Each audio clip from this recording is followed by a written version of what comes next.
Hoy en la entrevista tenemos como invitada especial a Mónica Zárate Apac. Ella es candidata a magistrada del Tribunal Colegiado de Apelación Mixto y si usted desea votar por ella, ella aparecerá en la boleta rosa con el número 16. Muy buenas tardes, licenciada. ¿Cómo está? Qué gusto tenerla aquí con nosotros en Radio Universidad. No, muchísimas gracias por la oportunidad, agradecida contigo Lilian y con el maestro Eduardo Castillo Cruz, pues porque me hayan abierto un espacio aquí en la entrevista. Pues para mí es muy importante que la gente me conozca, sepa cómo pienso y bueno, además decirles que soy egresada de esta universidad, de la Universidad Autónoma Benito Juárez de Oaxaca, a mucha honra y que pues contribuyó mucho la universidad en mi formación. Así es, orgullosamente Guapjo, nuestra candidata. Y en esta ocasión en esta entrevista vamos a hablar precisamente sobre mujeres y delitos contra la salud. Adelante, licenciada, un tema complejo sobre una situación que lamentablemente ha ido escalando en nuestro país. Sí, porque desgraciadamente el crimen organizado ha crecido y se ha fortalecido en dimensiones espeluznantes y eso trae también mucha violencia y genera graves violaciones a derechos humanos porque el fenómeno del crimen organizado va a permear estructuras sociales, culturales, económicas y políticas. No se va a limitar únicamente a un espacio y generalmente, pues como están muy bien organizados, como existe una jerarquía en la forma en que se organiza el crimen organizado, hay división de tareas, de actividades, estos cada vez es pues más difícil de alguna forma controlarlos, investigarlos, porque tienen mucha capacidad económica y van creciendo no solamente nacional, sino transnacionalmente. Pues ahora tenemos también la presión de Estados Unidos. Desgraciadamente, pues hay también muchas personas consumidoras. No ha sido efectiva, no solamente aquí en México, en muchos países, la política de prevención de adicciones y eso ha traído pues que como consecuencia no solamente la que consuma la gente pues marihuana, que es la menos dañina, y otras drogas como la cocaína y hoy en día el fentanilo, drogas sintéticas que tienen pues graves daños sobre las personas, sobre su salud mental, sobre su salud física. Y en este sentido también el crimen organizado ha cooptado a las mujeres aprovechándose de la vulnerabilidad de ciertos sectores, ¿no? Porque hoy en día todos los estudios encaminados hacia la violencia de género también han tenido un sector especial sobre cómo se ha incrementado la participación de las mujeres en la comisión de estos delitos en diferentes actividades que van desde que están en los también laboratorios, en la producción, están en el transporte también de las drogas, están haciendo otras actividades como halcones, vigila para poder de alguna forma informar sobre quién entra o quién sale de un estado, de una ciudad. Igualmente están cuidando estos laboratorios, están cuidando estas bodegas donde se almacena la droga. Y pues hay que entender que este fenómeno ha afectado a las mujeres porque las estudian, o sea, las reclutan y van sobre aquellas que consideran más vulnerables.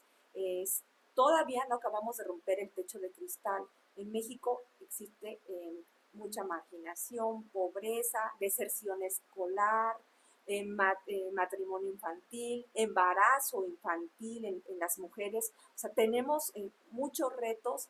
Hay que seguir con los programas sociales para fortalecer también a los sectores más vulnerables, las becas, los apoyos, los presupuestos que son destinados para educación, para ciencia y para tecnología, para que de alguna forma haya más oportunidades para acceder a otras oportunidades. El hecho de que tú te prepares, de que estudie, te hace menos vulnerable porque puedes de alguna forma tener un empleo formal. Y el crimen organizado, aprovechándose de la informalidad que existe en el país, pues ha cooptado a muchos jóvenes que de repente, sobre todo jovencitas, que quieren con poco esfuerzo a lo mejor tener pues recursos económicos que se ven limitadas porque no pueden tener asegurada una educación o porque muy jóvenes también fueron madres, tienen responsabilidad. Aquí la pregunta es que no solamente son sujetos activos, no solamente son responsables de estos delitos contra la salud. Hay que ver el contexto social que empapa a estas mujeres, porque también estas son víctimas. Hay veces del sistema que se les revictimiza porque cuando cometen estos delitos las penas son altísimas, de 10 a 25 años, y más cuando hay un concurso real de delitos, cuando se cometen varios delitos, pues se suman y las penas son muy altas. Estas gentes que son algunas veces coaccionadas, amenazadas para entrar en estas células criminales, otras veces también son de alguna forma seducidas con promesas de que las van a lo mejor fueron víctimas de violencia familiar, de abandono en su casa, que van a tener un hogar, que van a tener oportunidades laborales, educativas, otro destino, y cada día más aumenta este sector que ha sido muy bien estudiado por el crimen organizado para este reclutamiento. Hay muchas jóvenes, desgraciadamente, que desaparecen, que las involucran en el negocio de trata de personas, que están en centros nocturnos, o sea, menores de edad trabajando, pero no solamente como bailarinas, también están vendiendo droga, o sea, también están comerciando con la droga, Sí. porque el delito contra la salud pues tiene diferentes actividades: transporte, comercio, producción, transportación, y estas jóvenes que muchas veces desconocen las penas impuestas porque desgraciadamente les dan no actividades que son de mucho riesgo, no vemos a ellas, son muy pocas las que son líderes de estas células delictivas. Generalmente las ven como si fueran desechables, o sea, como material desechable, no como personas, no como seres humanos.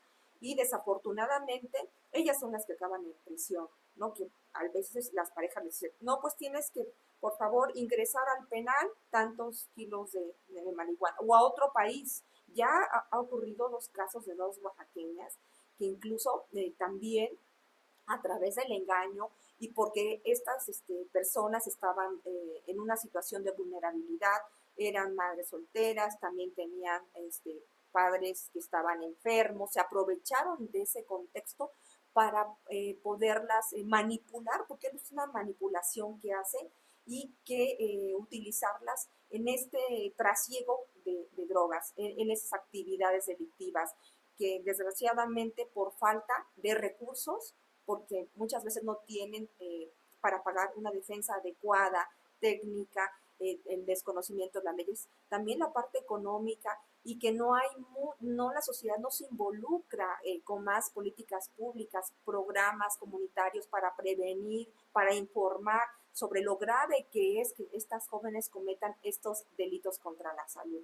Lo vemos, hay cuántas jovencitas que no a los 20 años están involucradas en delitos con recursos de procedencia ilícita, lavando grandes fortunas y con una vida pues muy holgada, que no tiene que ver con el esfuerzo, no tiene que ver con los valores, sino tiene que ver con que se involucran como trabajadoras de estas células criminales o como parejas sentimentales, lo que va a repercutir pues en que terminen en prisión con grandes penas, porque desgraciadamente el hecho de que haya sanciones muy altas, eso no va a bajar, no va a impactar en que los índices delictivos bajen. Las sanciones y las altas, las penas altas, las penas graves, lo que hacen es hacinamiento en las cárceles. Estas mujeres están hacinadas en las cárceles, viviendo procesos penales muy largos, independientemente que la ley te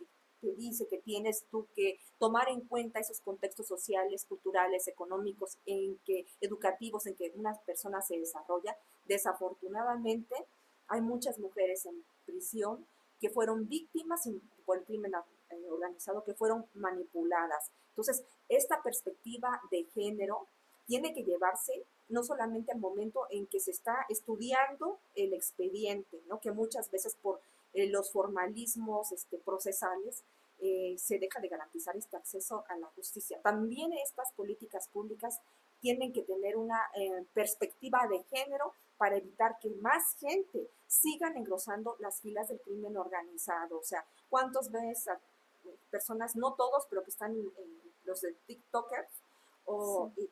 que son parte del crimen organizado, que los desaparecen, que desgraciadamente los matan, ¿no? Y vemos a más mujeres cada día, más gentes jovencitas de, no sé, de 18 a 22 a 23 años. Y que no solamente son esas, también hay personas que son menores de edad, que también son personas que para el crimen organizado, como las ancianas, como son menores de edad, como no tienen la mayoría de los 18 años, pues son cooptadas para cuestiones de halconeo.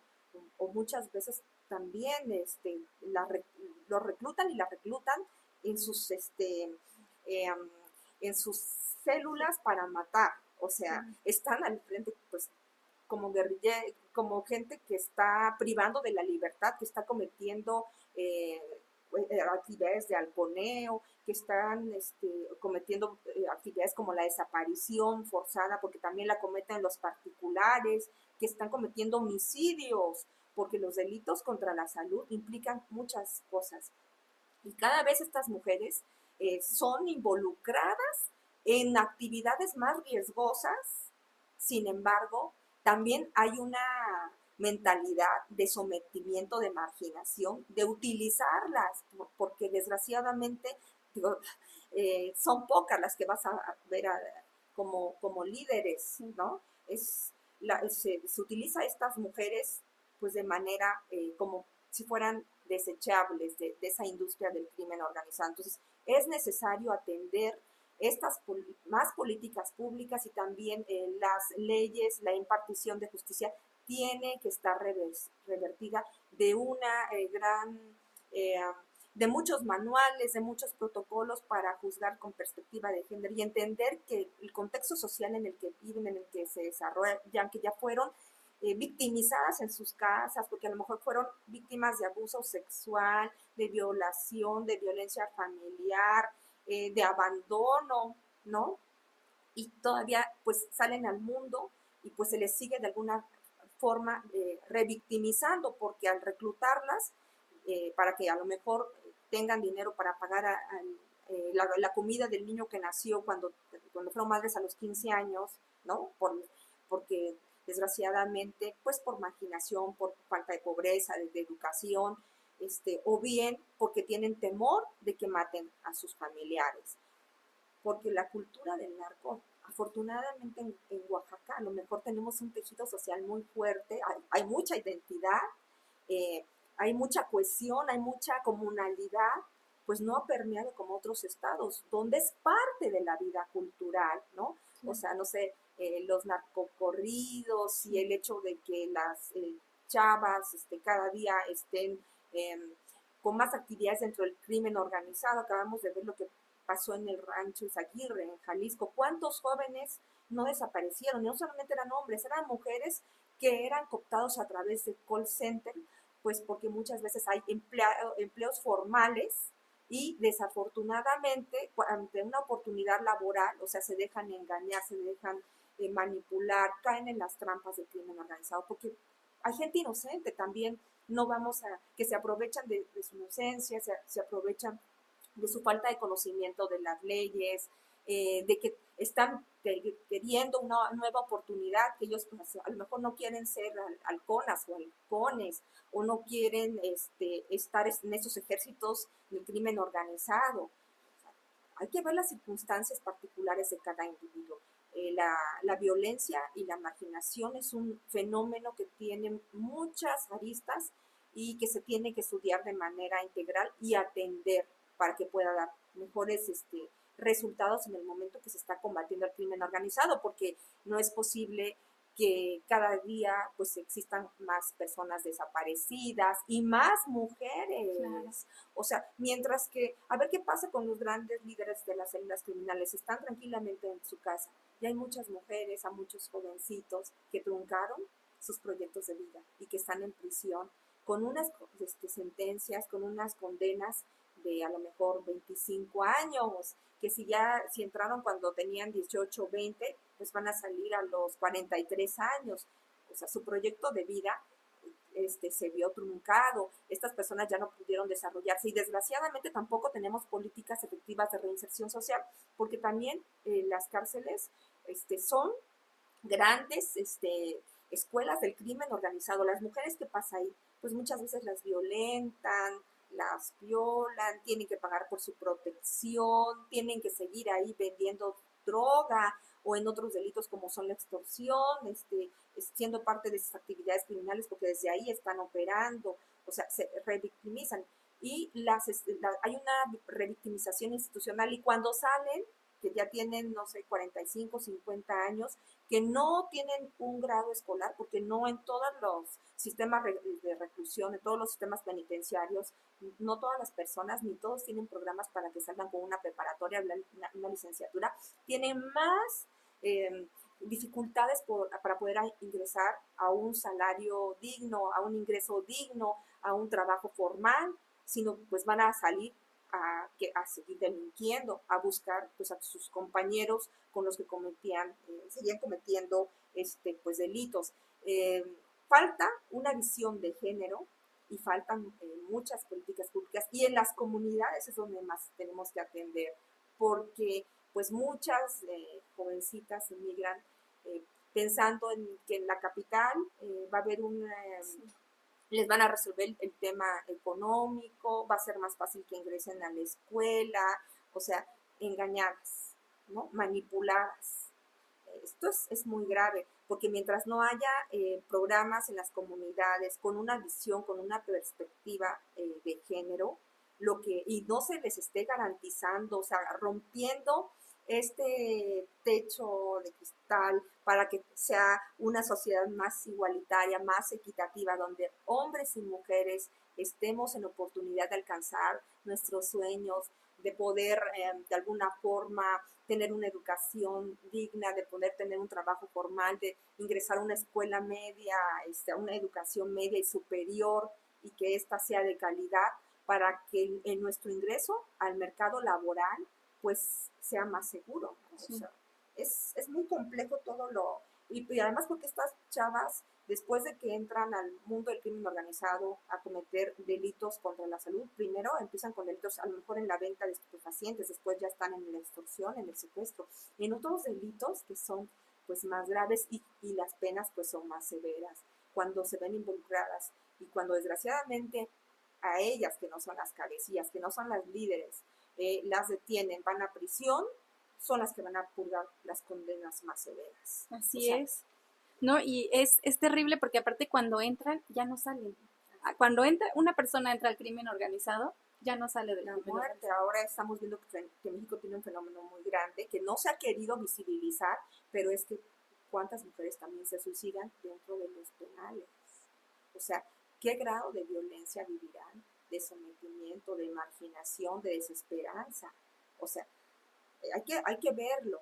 Acaban de dos periodistas mexicanas tuvieron un premio internacional al haber hecho este problema público. Entonces sí tenemos que atenderlo. Las mujeres que cometen los delitos contra la salud generalmente son dos destinos, como tú dices, la muerte y la prisión y las condenas larguísimas. No, qué grave, ¿no? Cuando deberíamos de tener las mujeres pues más oportunidades, ¿no? de vida, de una vida mejor, de una vida digna, de tomar parte de las decisiones de este país, no sé, en las universidades, como rectoras, como gobernadoras, ya tenemos una presidenta de la República, no sé, en todos los espacios, ¿no? Como directivas también en las empresas privadas, en el gobierno, o sea, que esta equidad y esta paridad del porcentaje de hombres y de mujeres y ahí nada más que se garantizara el acceso a la educación en el mismo porcentaje de mujeres que de hombres de entrada. Y pues muchas veces que tenemos estigmas y pues tenemos roles de cuidadoras, tenemos más cargas desde que nacemos que los varones, ¿no? Que son pues también muy valiosos, pero pues hay que entender y que estas cargas y esta falta de oportunidades muchas veces hacen que tomemos decisiones incorrectas y que se engrosen las filas del crimen organizado, Lilian. Sí, es terrible y es un gran tema porque un tema complejo, como lo decía al principio, porque finalmente las mujeres están terminando en el crimen organizado y como bien lo menciona usted, no están en puestos de poder, están en puestos como de pareja sentimental. Desafortunadamente en México hemos visto muchas parejas sentimentales que terminan muertas. utilizadas, ¿no? O sea, eres desechable, te utilizo, me sirves y no me importa si terminas muerta o si terminas en prisión y tienes una condena de 40 años o de 25. Finalmente eres reemplazable, ¿no? Claro. Ese es el grave problema que existe. Claro. Y también que toca pues a las políticas públicas, al gobierno, a los juzgadores, pues ver desde otra perspectiva estos delitos que cometen mujeres, pero que cometen por cuestiones que quizá no... Necesidad. Sí. O sea, porque hay que entender que cada día las oportunidades laborales, las oportunidades no se dan y no tiene solamente, o sea, no podemos decir el Estado es responsable de todo. No, no, no. Porque aquí La todos familia tenemos que empieza. aportar un granito. Es la familia, es las personas con las que te juntas, en la escuela, o sea, todos tenemos que fortalecer los valores, o sea, Claro. para evitar que estas personas vayan ingresando y también aportar desde tu trinchera, porque igual los empresarios también se tienen que comprometer responsablemente para generar más espacios laborales, que estos sean inclusivos, de las personas con discapacidad, de también el mismo número de mujeres, que seamos directivas, no solamente el gobierno. Esto es un binomio y cuando todo se lo quieres echar al gobierno, pues no se resuelve. En México hay gente de mucho dinero, hay grandes empresarios. ¿Qué están haciendo por este país? También sería importante a ellos cuestionarlos, porque no hay presupuesto que alcance. A lo mejor el tema del gobierno es una cuestión de voluntad, de las políticas públicas que tienen que ser pues interseccionales con perspectiva de género, pero qué padre que pudieran sumarse también otras personas que son las encargadas de los medios de producción, que también pues que inciden en la economía y en la vida, de alguna forma indirectamente en la vida pública de este país, porque pues si generan empleos también ellos, hay más oportunidades, hay más empresas aquí y no se llevan su dinero a Estados Unidos, también están generando oportunidades laborales para los jóvenes y para que no engrosen las filas del crimen organizado, que no se vayan a ser soldados del ejército del crimen organizado. O sea, esto es un trabajo en conjunto que se tiene que entender. Y nosotros también, o sea, todos los servidores públicos, que nos conduzcamos con ética, con responsabilidad, con transparencia, que nos capacitemos y profesionalicemos en el tema de manuales y protocolos para que cuando nos toque sentenciar a una persona, juzgarla, o sea, con lo que tenga el expediente, pero también poder ampliar, interpretar, argumentar en favor de ampliar lo máximo que se pueda de manera exponencial los derechos humanos. Hay muchos tratados internacionales que te ayudan para que también tú en un momento dado no vayas a juzgar con etiquetas, no tengas estigmas, o sea, no prejuzgues, que entiendas, ¿no? Existe la ley para una vida libre de violencia de género, también el Código Nacional de Procedimientos Civiles, perdón, el Código Nacional de Procedimientos Penales te dice, oye, tienes que juzgar las particularidades, las convenciones como Belén do Pará, oye, no criminalices desde un momento, no, a las mujeres no las discrimines, ¿no? Entiende sus contextos, pero realmente muchas veces, aunque estamos obligados a tomar en cuenta los precedentes que nos marca la Corte, el Sistema Interamericano de Derechos Humanos, hay veces juzgamos con etiquetas. O sea, no investigamos de manera exhaustiva, nos limitamos y somos en nuestros criterios a lo mejor más cortos, no es no tenemos porque muchas veces por desconocimiento, otras veces porque a lo mejor no hay voluntad para que esos tratados internacionales, para lo que está plasmado, que en el artículo primero de la Constitución, el prevenir, el sancionar, el investigar, todo siempre en el marco constitucional y con los tratados internacionales, hacer una interpretación conforme, ¿qué quiere decir? Con los tratados y vas a armonizar la Constitución con los tratados internacionales, muchas veces no lo hace.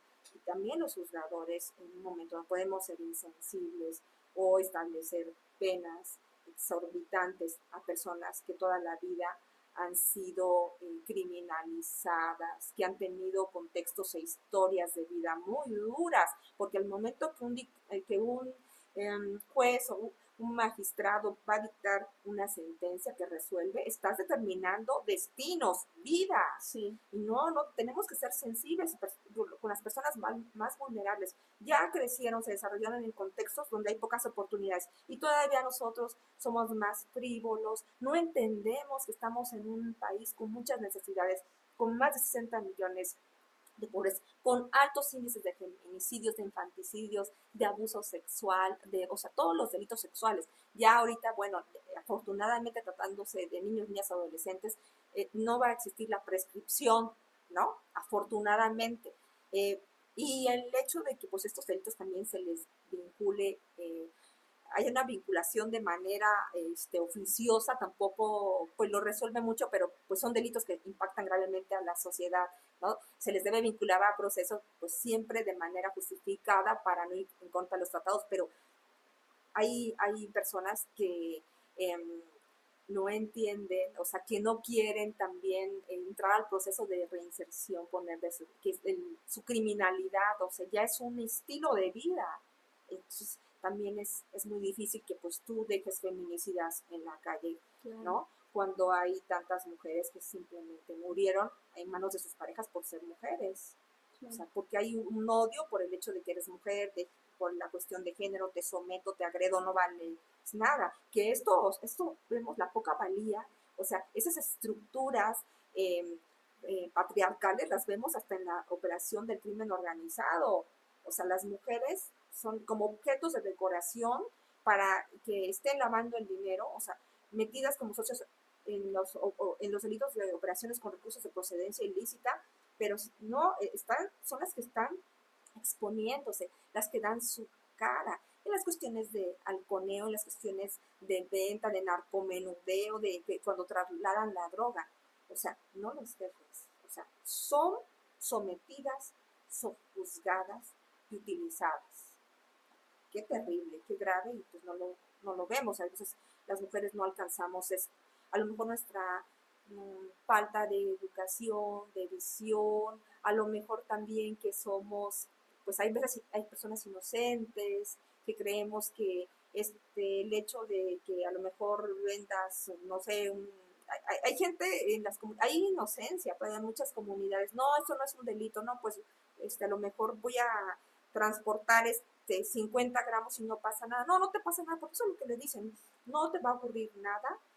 No es cierto que las sanciones sean graves, o sea, los manipulan, los engañan y caen. Y a veces tienen tanta necesidad porque no tienen para comprar una medicina, no tienen para darles de comer a sus hijos, sus padres están enfermos. Entonces, visualicemos cada contexto, ¿no? Y no todos los casos son iguales. Así es.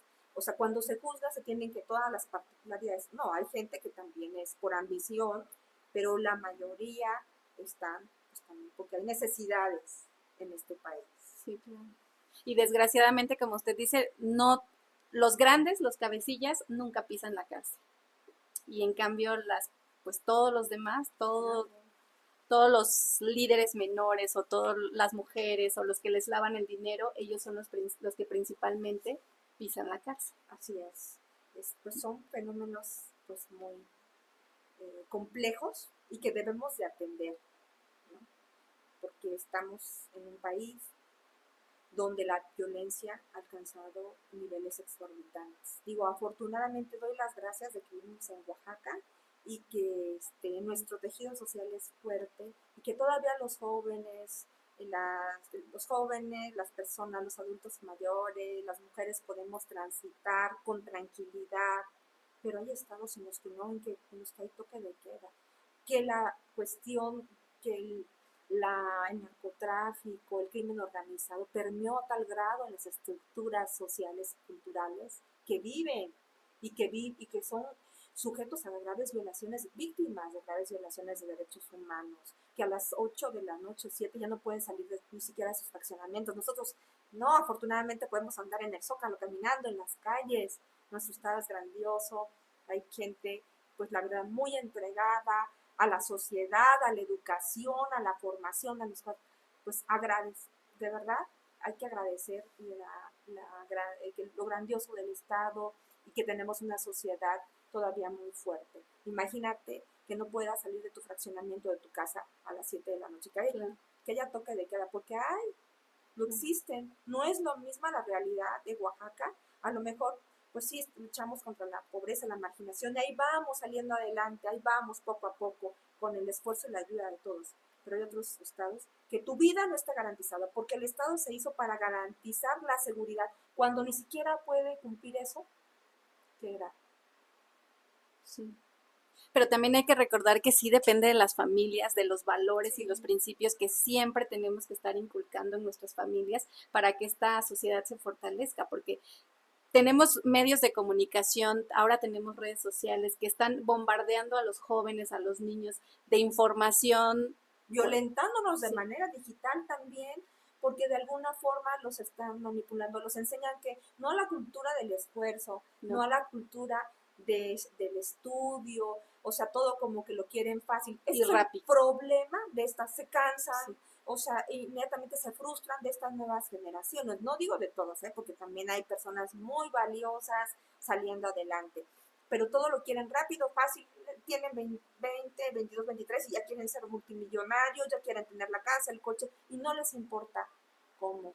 Y pues sí, como tú dices, hay que seguir fortaleciendo, o sea, la casa y la universidad, yo creo que son los mejores formadores en este día, nuestros maestros, nuestros padres, que nos estén llenando y recalcando que los valores son importantes, que la dignidad no se debe de perder, y cuando tú tus valores, tus principios, los vendes al mejor postor, no, pues ya perdiste. O sea, es una cuestión por dignidad, por seguridad, que tienes que estar trabajando primero en ti, en el respeto a los demás, en el respeto a las instituciones, ¿no? Y en tratar de tener una vida útil y aportar a los demás. O sea, Oaxaca se ha caracterizado porque nosotros tenemos en los pueblos y comunidades indígenas el tema de la comunalidad, que entre todos trabajan, existe el tequio para fortalecer este tejido social en favor de la comunidad. Somos un referente a nivel internacional. Entonces, eso muchas de estas cuestiones, o sea, nos debemos de tener, tomar como ejemplo todos los municipios que están en la ciudad, o sea, y los conurbados y las agencias para estar trabajando juntos por fortalecer el tejido social en favor de la colectividad, y que hay veces, pues en muchas ocasiones, pues tú tienes que a lo mejor sacrificar un poquito más, como lo que hacen, ¿no? El tequio, pero va a redituar, tu estado va a estar más bonito, las agencias, el trabajo sumado, o sea, de la colectividad es más fuerte. Y también eso llevarlo a los tejidos, porque ¿ves cuando hay delitos contra la salud? Pero son los mínimos que se cometen en estos pueblos y comunidades. Todo el mundo se está cuidando el entorno social. Y esto lo tenemos que hacer nosotros en cada municipio, en cada agencia de Oaxaca, ¿no? O sea, mucho trabajo para evitar que se desborde el país, porque el Estado democrático, constitucional, el Estado de Derecho lo construimos todos, con nuestra aportación social, desde nuestra trinchera. O sea, todo el mundo tiene que aportar para que este país sea mejor. Cada quien con su visión, que se respeta, pero con un trabajo que fortalezca las instituciones. La familia es una institución, la escuela es una institución, el gobierno a través de son instituciones. Entonces tenemos que abonar para fortalecer esas instituciones, porque aquí vivimos, acá están nuestros familiares, ¿no? ¿Qué legado les vamos a dejar? Esto hay que entender. Hay que comprometerse. Y hay que empezar a construirlo desde ya, antes de que esto también se convierta, porque a nivel nacional está terrible el crimen organizado. Guadalajara, Monterrey, Tamaulipas son ciudades en las que, Sonora, son ciudades en las que no viven seguros, no viven tranquilos. Michoacán también. Y nosotros tenemos la oportunidad de todavía vivir en un lugar tranquilo. Chiapas, Tabasco, de verdad, o sea, y aquí pues la gente camina, no se te poncha una llanta, pues no falta quien se pare y te ayude, o sea, no tienen miedo a colaborar contigo, ¿no? Entonces, tenemos que seguir trabajando todos. Pues candidata, muchas gracias por este gran tema, mujeres y delitos contra la salud. Definitivamente tiene todo que ver con estas candidaturas para magistrados de los tribunales, de los diferentes tribunales que van a estar, porque también de ustedes depende el futuro de mucha gente. Desafortunadamente y afortunadamente nosotros tenemos que elegir a personas con principios, con valores en esta oportunidad que tenemos de elegirlos para que sean nuestros representantes los que juzguen como deben ser juzgadas todas estas mujeres con perspectiva de género, porque ya vimos lo importante que es la perspectiva de género y que cada caso de verdad es completamente diferente. Candidata, muchas gracias por haber estado aquí con nosotros en Radio Universidad de Oaxaca. No me quiero ir sin que antes nos comparta su formación académica, por favor. Bueno, pues estudié en la Niños Héroes, la primaria, o sea, soy una combinación de muchas escuelas públicas, un poquito privadas. En las Niños Héroes hice mi primaria, la secundaria y la preparatoria en el Instituto Carlos Gracida, la licenciatura en la Universidad Autónoma Benito Juárez de Oaxaca, la maestría hice una en la Ibero Campus Puebla, otra la hice en La Salle, y el doctorado lo hice en el Centro Carbonell. Y todas las instituciones aportaron algo, y que lo mejor que aportaron fue el deseo de servir, de quererme seguir preparando, de intentar dar lo mejor de mí y entender, o sea, tengo una visión pues amplia, un contexto del mundo en el que vivimos, ¿no? En el que si no sumamos la labor, el esfuerzo de todos, si no contribuimos de manera social, no vamos a construir un Estado mejor. Eso. O sea, creo que el servicio público me gusta, que admiro mucho lo que hacen los impartidores de justicia porque se entregan a estudiar, a resolver y que debe hacerse con las mejores herramientas. Para eso hay que capacitar, hay que profesionalizarte. Y el compromiso es con la sociedad, con los sectores más vulnerables y con la institución. Pues creo que todas las instituciones educativas en las que estuve me dieron lo mejor, yo tomé lo mejor de mis maestros, a quienes les agradezco infinitamente mi formación, y pues es el resultado de mi visión del mundo. Gracias. Invítenos a votar este 1 de junio. Bueno, pues por favor, es muy importante que participemos en este proceso electoral para elegir a nuestros jueces y magistrados. Por favor, vayan a votar. Yo estoy en la boleta rosa, soy el número 16. En la parte de arriba van a ver un 16, pongan un 16, hay un cuadrito morado, y aspiro a un cargo para un tribunal colegiado de apelación en materia mixta. Y bueno, pues tengo una formación, me encanta el derecho penal, el constitucional y los derechos humanos. Y creo que siempre se debe interpretar a favor de estos derechos humanos para seguir consolidando el Estado democrático constitucional, en el que lo más importante es que no se vulneren esos derechos. Exactamente. Pues muchas gracias, candidata Mónica Zárate Apac. Ella es candidata magistrada del Tribunal Colegiado de Apelación Mixto. Aparecerá en la boleta rosa con el número 16. Gracias por haber estado con nosotros en Radio Universidad de Oaxaca. Un abrazo y infinitamente agradecido con esta casa, con Radio Universidad, porque es mi casa. Muchísimas gracias.